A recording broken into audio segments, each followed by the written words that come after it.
Hello, my name is Aaliyah and welcome to the UbD Template Stage 3 overview.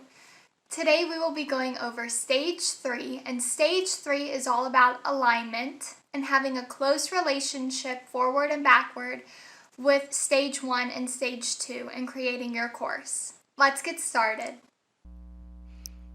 Stage 3 involves utilizing the acronym WHERE to. Where to may be used as a checklist for designers when creating a learning plan. The first section, W,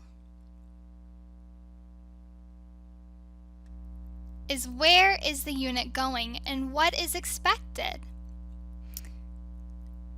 Here you will write learning objectives to explain to the students exactly what is expected of them and what direction they will be heading in during this course. Be sure to fit the SMART goals into the learning objectives, and make sure to incorporate action verbs for learning measurement purposes.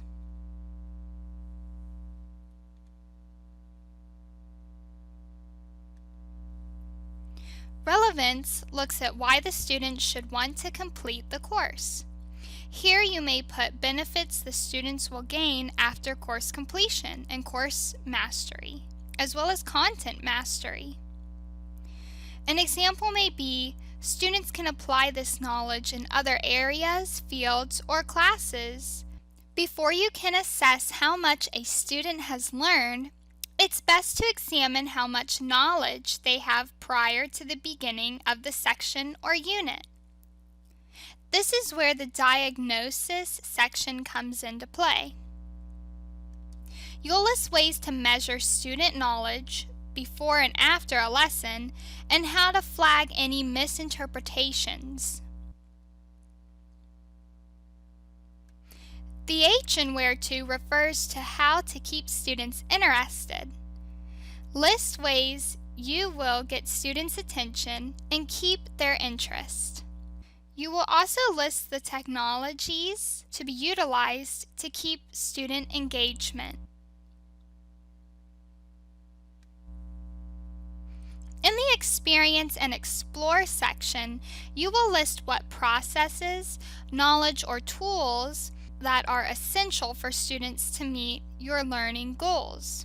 Think to yourself, what experiences are necessary for students to be successful?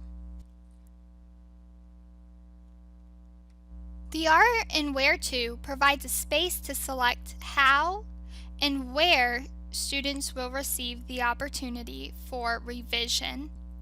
When will students have peer reviews? When will students be able to shift their perspective? These are just some examples that you can put into this section. Reflection is also a key element, and it's included in Stage 3, but it's in its own section under R.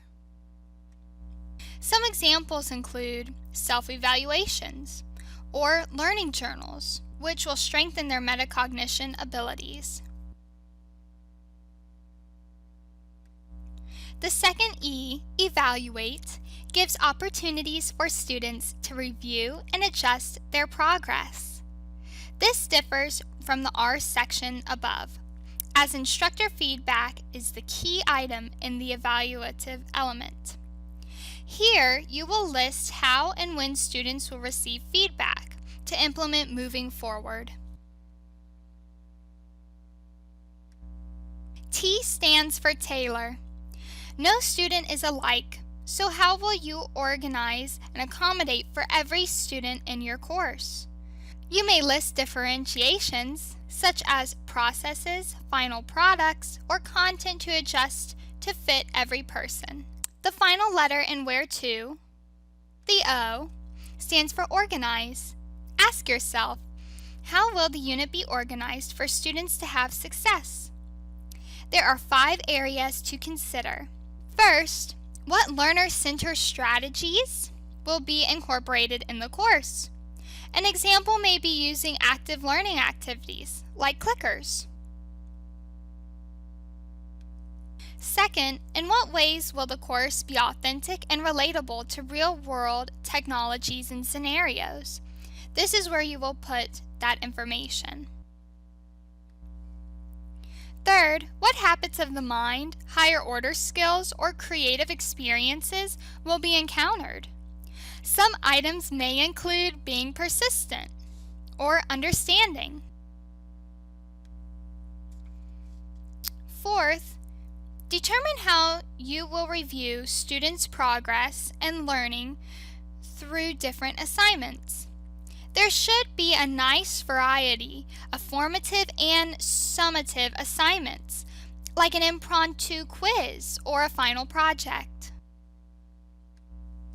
The fifth and final part of the Organize section is technology to analyze data. What resources would you use to collect and analyze data that your students will give you? This may include using a specific learning management system or LMS in your course. And that is it for Stage 3 in the UbD template. Thank you for watching.